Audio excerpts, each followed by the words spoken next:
Hello designers, welcome to Windy CAD. आज का इस वीडियो का टॉपिक है मोल्ड डिज़ाइनर्स रोल। एक कंप्लीट मोल्ड बनाने का जो सीक्वेंस रहता है उसके अंदर मोल्ड डिज़ाइनर एक बहुत इंपॉर्टेंट रोल प्ले करता है। वो प्रोसेस क्या है, वो प्रोसेस के अंदर मोल्ड डिज़ाइनर का क्या रोल है, उसको कौन सा स्किल ज़रूरी है उसको सीखना, ये सब चीज़ आज डिस्कस करेंगे। सॉरी, मैं मोल्ड डिज़ाइन का वीडियो ज़रूर जल्दी पोस्ट करूँगा। आगे बढ़ते हुए आज का ऑब्जेक्टिव्स है how to initiate a mould design process. जो मोल्ड डिज़ाइन प्रोसेस का इनिशिएशन कैसा रहेगा, कौन सा सवाल जवाब आप कस्टमर से करेंगे, question is to ask to the customer, ये हम सीखेंगे। क्या क्या सवाल का जवाब आपको लेके रखना है, कौन सा पॉइंट्स आपको ज़रूरी है मोल्ड डिज़ाइन के अंदर कंसिडर करना है, और आपको कौन सा स्किल आपको अपग्रेड करना है, कौन सा स्किल के हिसाब से आपको मोल्ड डिज़ाइन करना है, ये सब चीज़ आज हम डिस्कस करेंगे। ओके, स्टार्टिंग, कोई भी आप मोल्ड बना रहे हैं, किसी प्रोडक्ट का आप मोल्ड बना रहे हैं, उस प्रोडक्ट का कंप्लीट जानकारी आपके पास रहना बहुत ज़रूरी है। यानी प्रोडक्ट का ड्राइंग, प्रोडक्ट का स्पेसिफिकेशन। प्रोडक्ट का स्पेसिफिकेशन अंदर पहला पॉइंट आता है प्रोडक्ट का प्रोडक्शन का वैल्यू। जो कस्टमर को अभी के लिए, अभी फ़िलहाल के लिए कौन सा प्रोडक्शन का वैल्यूम चाहिए, यानी 50 लाख है, 1 मिलियन है, 5 लाख है, जितना है, जितना क्वांटिटी है उनको वो जानना है। लॉन्ग टर्म का भी एक प्लान रहना चाहिए और शॉर्ट टर्म का भी एक प्लान रहना चाहिए। शॉर्ट टर्म का क्या क्वांटिटी है, लॉन्ग टर्म का क्या क्वांटिटी है, वो दोनों आपको जान के रखना बहुत ज़रूरी है। ओके, ये कहाँ पे आपको हेल्प करेगा, जहाँ आपको मोल्ड का स्टील, मोल्ड का स्ट्रेंथ, ये सब डिसाइड करने के लिए ये हेल्प करेगा। Estimated moulding cycle time. अभी मोल्ड जब बनाने का प्लान रहेगा तब एक एस्टिमेटेड सिलेक्शन ऑफ मशीन भी रहेगा।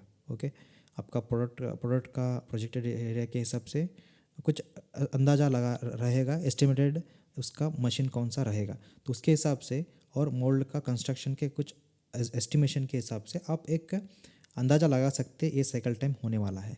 तो वो भी आपको जान के रखना है, यानी 30 सेकेंड या 40 सेकेंड, ये एक अंदाज़ा रहेगा। वो प्लस और माइनस शायद 10 सेकेंड कम ज़्यादा हो सकता है। Okay, is the drawing clear. अगर आपको उन्होंने 2D ड्राइंग दिया है, आपको पता करना है कि जो ड्राइंग के अंदर जो इंटरप्रिटेशन किया रहेगा, आपको जो जानकारी दिया रहेगा, वो सभी सही है या नहीं, किसी कोई इन्फॉर्मेशन छूट गया है क्या, ये सब चीज़ आपको देखना है। उसके अंदर प्रोजेक्शंस बराबर है क्या वो देखना है, सभी व्यूज़ बराबर है क्या वो देखना है। कोई अगर डायमेंशन जैसे टॉलरेंसेस, उसका टॉलरेंस क्या है, कोई फिटिंग डायमेंशन है क्या। ओके, कोई स्पेशल नोट है क्या उसके अंदर, जैसा कि सरफेस का ग्लॉसीनेस, उसका सरफेस का फिनिश कितना रहेगा, वो कुछ नोट्स रहेगा। कुछ ड्राफ्ट एंगल के बारे में कुछ इन्फॉर्मेशन दिया रहेगा, वो सब चीज़ देखना है।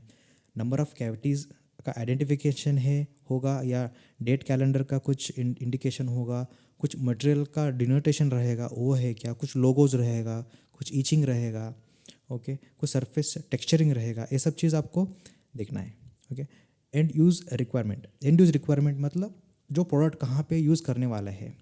ओके, अगर वो एस्थेटिक पार्ट है, दिखने वाला चीज़ है, जो एंड यूज़र है उसको विजिबिलिटी क्या रहेगा उसका अंदर, और या इंटरनल पार्ट है या ऑटोमोटिव पार्ट है, कुछ स्ट्रेंथनिंग पार्ट है, इसके ऊपर लोड बेयरिंग पार्ट है क्या, ये सब चीज़ एंड यूज़ ऑफ वो पार्ट का आपको जान के रखना है, ताकि आप उसके अंदर प्रोडक्ट डिज़ाइन को अगर वेरीफाई करने के टाइम पे आप उसके अंदर कुछ कमियां हो, कुछ चीज़ें हो, इम्प्रूवमेंट हो, वो आप ज़रूर बता सकते हैं।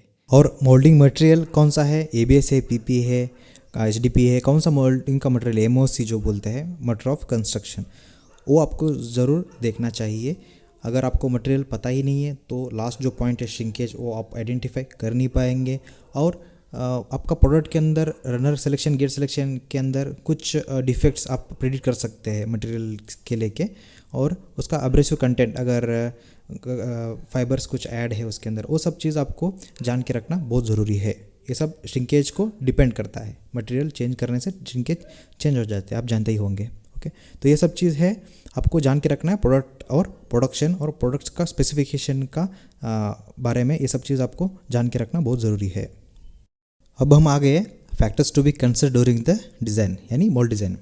मोल्ड डिज़ाइन के टाइम पे ये बिलो फैक्टर्स जो 11 पॉइंट्स है, इसको आपको ज़रूर कंसिडर करना चाहिए। वो कौन सा है, ऑप्टिमम प्रोडक्शन रिक्वायरमेंट, जो पहला हम प्रोडक्शन का क्वांटिटी हमने पूछ के लिया, हमने प्रोडक्ट का प्रोडक्शन के बारे में हमने जो पूछ के लिया है वही रिक्वायरमेंट यहाँ पे फॉलो करना चाहिए हमें कि ऑप्टिमम प्रोडक्शन क्वांटिटी क्या है। उसके हिसाब से बिलो जो पॉइंट्स है नंबर ऑफ़ कैविटीज़ डिसाइड होता है, यानी एक महीने का उनका कुछ सर्टन प्रोडक्शन है और उसका सर्टन साइकिल टाइम भी है। उसके हिसाब से आपको नंबर ऑफ़ कैविटीज़ रखना है। अगर आपका प्रोडक्शन साइकिल टाइम के हिसाब से आपका प्रोडक्शन उनका रिक्वायरमेंट से कम है तो नंबर ऑफ़ कैविटीज़ आपको बढ़ाना पड़ेगा। ओके, सेम वे आपका लेआउट भी उसके हिसाब से भी डिसाइड करना पड़ेगा। नंबर ऑफ़ कैविटी के हिसाब से आपका लेआउट भी आपको बदलना पड़ेगा। ओके, तो अगर लेआउट बदलने से क्या होता है, आपका मोल्ड का साइज़ बदलता है। साइज़ बदलने से आपका मोल्डिंग मशीन का भी चेंज हो सकता है। जो पहले एस्टिमेट करके रखे थे शायद वो उससे कम हो सकता है या उससे ज़्यादा हो सकता है। यहाँ पे मोल्डिंग मशीन का भी यहाँ पे सिलेक्शन हो जाएगा। ओके, नंबर ऑफ़ कैविटीज़ बदलने से नीचे वाला एक पॉइंट है कौन सा, जो प्रोजेक्टेड एरिया बदलने से टनेज भी बदलता है। ओके, टनेज बदलने से जैसा कि आप जानते ही मोल्डिंग का मशीन का सिलेक्शन भी बदल जाता है। ओके, लेआउट ऑफ कैविटीज़ वो भी सेकेंड पॉइंट सेम है वही। लेआउट का आपको लेआउट ऑप्टिमल लेआउट करने से आपका मशीन का जो साइज जो टनेज जो बदलता है तो इसके हिसाब से आपको लेआउट भी रखना ज़रूरी है। Okay, type of mould, hot runner है या कोल्ड रनर है, ओके, सेमी हॉट रनर है, ट्रिपलेट है, वो यहीं पे डिसाइड होता है आपका लेआउट के हिसाब से। और टाइप ऑफ गेट, जो प्रोडक्ट का हिसाब से आप जो गेट सेलेक्ट करते हैं उसके हिसाब से टाइप ऑफ मोल्ड या आपका हॉट रनर और कोल्ड रनर यहाँ पे डिसाइड हो जाता है। मोल्ड का साइज भी यहीं पे डिसाइड हो जाता है। Okay, design of feed system, जैसा कि मैंने बताया गेट सिलेक्शन या machine selection type of mould के सिलेक्शन के हिसाब से आपका डिज़ाइन ऑफ फीड सिस्टम भी चेंज हो जाता है। टेम्परेचर कंट्रोल, जो आपका मोल्ड का प्रोडक्ट का वॉल थिकनेस के हिसाब से, अगर थिक है तो ज़्यादा आपका टेम्परेचर एक्सचेंज होना चाहिए। बहुत थिन है तो साइकिल टाइम का बात आएगा, बहुत थिन है तो जल्दी साइकिल टाइम का कम साइकिल टाइम पे वो चलाना चाहिए। तो ये सब चीज़ पे आपको कूलिंग सिस्टम आपका बहुत बेस्ट रहना चाहिए।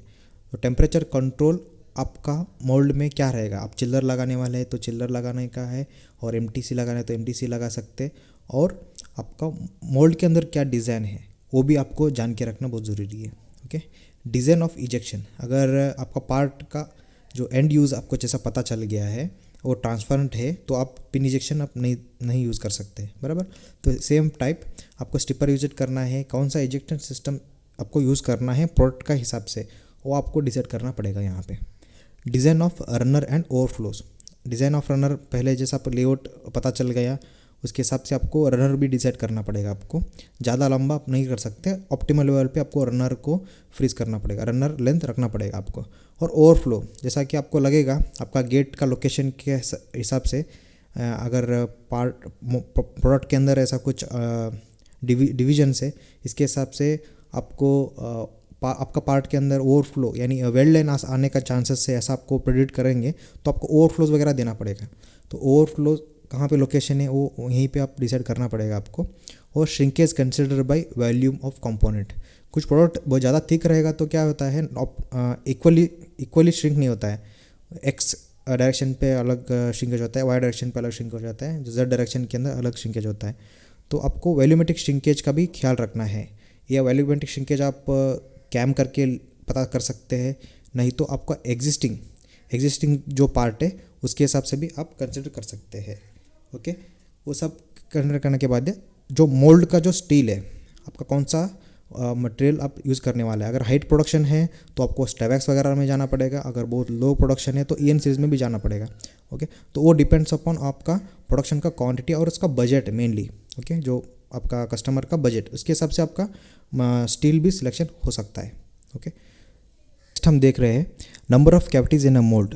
कौन सा फैक्टर्स है जो नंबर ऑफ़ कैविटीज़ को वेरिएट कर सकता है। Factors that controls number of cavities in a mould are on the machine side. जो मोल्डिंग मशीन जो है उसका सिलेक्शन का हिसाब से भी आपका नंबर ऑफ़ कैविटी बदलने का चांसेस रहता है। जैसा कि अगर मशीन का शॉर्ट कैपेसिटी कम है, अगर उसका शॉर्ट कैपेसिटी सिर्फ 80 ग्राम एक शॉट का है, अगर आपका जो पूरा लेआउट मल्टी कैविटी का जो मोल्ड है या सिंगल कैविटी का जो मोल्ड है उसके अंदर पूरा शॉर्ट कैपेसिटी उससे ज़्यादा है, यानी उसका 120 ग्राम है और आपका मशीन का 80 ग्राम है, तो आप उसको सिलेक्शन नहीं कर सकते। ओके, आपको नहीं तो आपको कैविटीज़ बढ़ाना पड़ेगा, नहीं तो आपको हायर मशीन पे जाना पड़ेगा। ओके।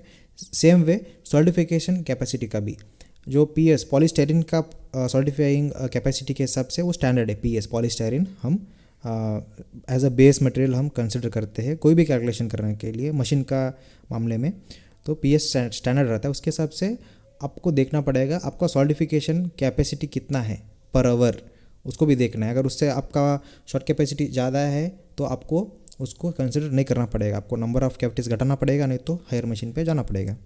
ओवरऑल आपका लेआउट, आपका सिंगल कैविटी का प्रोजेक्टेड एरिया और ओवरऑल कैविटीज़ का ओवरऑल लेआउट का प्रोजेक्टेड एरिया क्या है, उसके हिसाब से जैसा हमने लास्ट कोई वीडियोस में बताया है कि क्लैंपिंग टनेज कैसा हम डेराइव करते हैं। चाहे तो आप पुराना मेरा वीडियो देख लीजिए, क्लैंपिंग टनेज कैसे कैलकुलेट किया जाता है। ओके, अगर आपका लेआउट बहुत बड़ा है, आपका नंबर ऑफ़ कैविटीज़ ज़्यादा है, तो आपका अल्टीमेटली क्लैंपिंग का जो फोर्स है वो भी ज़्यादा होने वाला है। आपका एग्जिस्टिंग मशीन जो है आपने सेलेक्ट किया है उसका क्लैंपिंग जो फोर्स है उसका कम है, तो आपको भी नंबर ऑफ़ कैविटीज़ घटाना पड़ेगा, नहीं तो मशीन को हायर में लेना पड़ेगा। ओके, सेम वे प्रेशर, आपका नंबर ऑफ़ कैविटीज़ ज़्यादा है, आपका रनर लेंथ ज़्यादा है, तो आपका प्रेशर भी ज़्यादा बढ़ने वाला है। अगर आपका वॉल थिकनेस भी अगर कम है तो भी प्रेशर ज़्यादा बढ़ने वाला है। तो आपको इस प्रकार उसको ऑप्टिमम लेवल पे लेना पड़ेगा, आपको नंबर ऑफ़ कैविटीज़ घटाना पड़ेगा, नहीं तो मशीन को हायर कैपेसिटी वाला मशीन को चूज़ करना पड़ेगा। सेम वे साइज ऑफ प्लेटन, अगर लेआउट के हिसाब से आपका मोल्ड साइज़ डिराइव हुआ रहेगा। ओके, बराबर। आपका लेआउट ज़्यादा है, बड़ा है, ज़्यादा नंबर ऑफ़ कैविटी ज़्यादा है, तो आपका उसके हिसाब से मोल्ड का साइज़ भी बड़ा रहेगा। ओके, अगर मोल्ड का साइज़ बड़ा है, आपका टाई बार का साइज़ से बियॉन्ड जा रहा है, उससे बाहर जा रहा है, तो आपको क्या करना पड़ेगा, नंबर ऑफ़ कैविटीज़ घटा के मोल्ड का साइज़ भी छोटा करना पड़ेगा अगर वही मशीन में चलाना है तो, नहीं तो आपको हायर मशीन लेना पड़ेगा। Okay, simple.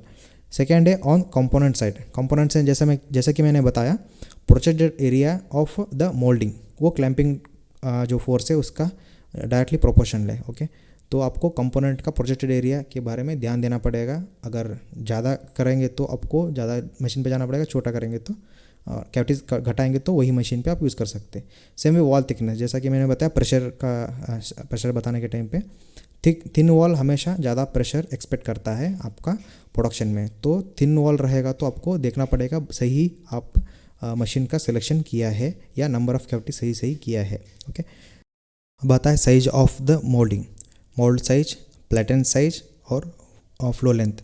अगर आपका लेआउट बहुत ज़्यादा बड़ा है, नंबर ऑफ़ कैविटीज़ ज़्यादा है, इसकी वजह से मोल्ड का साइज़ ज़्यादा बढ़ गया है, तो आपका प्लेटन का साइज़ बहुत छोटा है। अगर आपका उसका बियॉन्ड आपका मोल्ड साइज़ जा रहा है या सर्टन अमाउंट ऑफ 60% कम उसको कवर करने का एक फंडा है प्लेटन का, सर्टन अमाउंट ऑफ एरिया को मोल्ड को कवर करना ही है, उससे बियॉन्ड नहीं जाना है, उससे कम भी नहीं जाना है।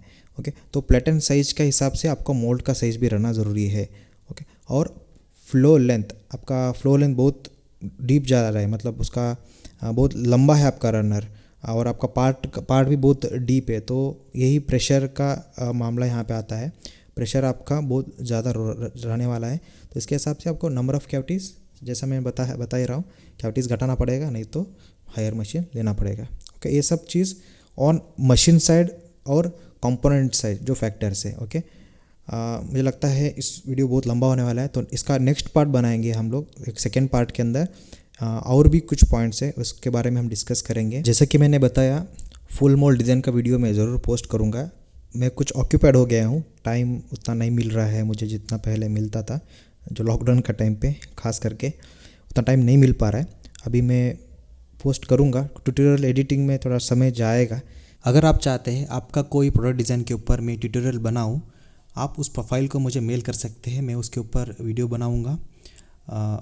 अगर आपको ऑनलाइन क्लासेस कुछ ज्वाइन करना है तो मेरा मेल आईडी पे आप कांटेक्ट कर सकते हैं। मेरा मेल आईडी है vindicat@gmail.com। तो वीडियो को देखने के लिए थैंक यू, फिर मिलेंगे।